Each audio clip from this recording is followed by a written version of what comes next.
जिसका दिमाग एक नहीं 10-10 दिमाग बना करके अपनी कौन सी सत्ता चलाता मालूम नहीं, लेकिन ऐसे घमंडी रावण को घर में जाकर के अपने आदिवासी वनवासी हनुमान जी और सुग्रीव की सेना कौन कौन से बताने की जरूरत नहीं, लेकिन सारे समाज को साथ लेकर के उस घमंडी का घमंड तोड़ने का काम भगवान राम ने किया है। हम उस आदर्श को मानने वाले लोग हैं जो जय जय श्री राम ऐसे ही नहीं करते।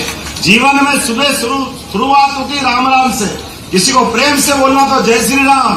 हमको लगता है कि जय श्री राम बोलो तो हमने कुछ पा लिया, और भगवान राम की वो इतनी अलग अलग प्रकार की आदर्श घटना है, और दुर्भाग्य के साथ कहना पड़ रहा है आजादी के बाद ही कांग्रेस के लोगों ने इस देश के साथ अन्याय किया। आप बताइए 1000 साल पहले मोहम्मद गजनवी ने जो सोमनाथ का मंदिर तोड़ा था, उस सोमनाथ के मंदिर तोड़े को अगर दोबारा बनाने का निर्णय किया तो जोरदार ताली बजाओ। सरदार वल्लभ भाई पटेल ने वो भगवान का मंदिर बनवा करके इस अपने देश का स्वाभिमान जागृत करने का प्रयास किया। उसके उल्टे कांग्रेस और नेहरू परिवार ने तब से अड़ंगे लगाना चालू किए। अयोध्या के किनारे भगवान राम पैदा नहीं हुआ तो कहां पैदा होंगे। 70 साल तक भगवान अपने मंदिर में अपने घर में प्रवेश करने के लिए तरसते रहे, और दुर्भाग्य के साथ कहना पड़ रहा है जाने अनजाने मैं जहां हूं उनसे भी गलतियां हुई।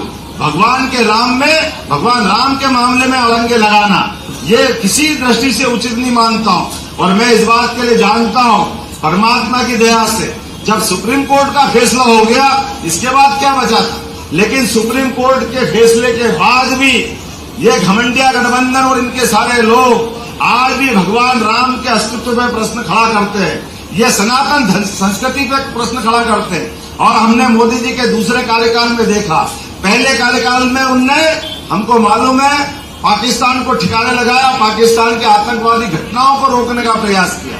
दूसरे कार्यकाल में भगवान राम के मंदिर का धारा 370 का जितने उलझे सुलझे प्रश्न थे सबका उत्तर ढूंढने का प्रयास उन्होंने किया। इसलिए पूरा देश लालायित है, और अपने लोग तो अब होना ही चाहिए, क्योंकि अब मुद्दा ही राधे राधे का है। जिनका है बोलो गोपाल कृष्ण भगवान की। अब कई सारे लोग कहते हम भी राम जी के हैं, हम जी राम जी के।